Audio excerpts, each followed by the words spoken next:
The Bible says, resist the devil and he will flee.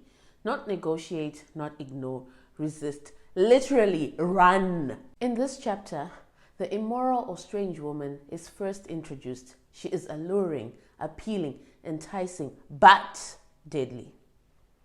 Wisdom is crying out, "Now then, my sons, listen to me, and do not depart or forget the words of my mouth. Let your way in life be far from her, and do not go near the door of her house. Avoid being near the places of temptation." Proverbs 5 verse 7 to 8 from the Amplified Version. This chapter is addressing fornication and adultery specifically. As you see this, I would like you to think of what your version of the strange or immoral woman might be.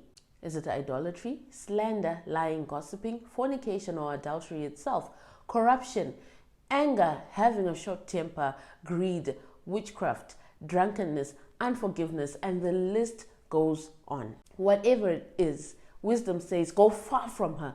Avoid being near the places of temptation. Resist the devil and he will flee. No one can make you do anything without your consent, including the devil. Paul says in Philippians, he has learned to be content in whatever state he is in, whether in prosperity or lack. One of the reasons why human beings sin is not being content in the state that they are in.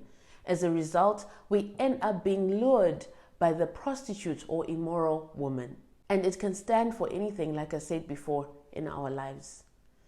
You have the power through Jesus Christ to stay away from the immoral woman.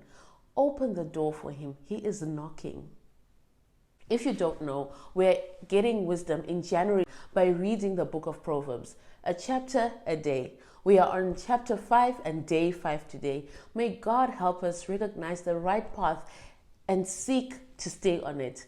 Taking in wisdom itself is part of that path.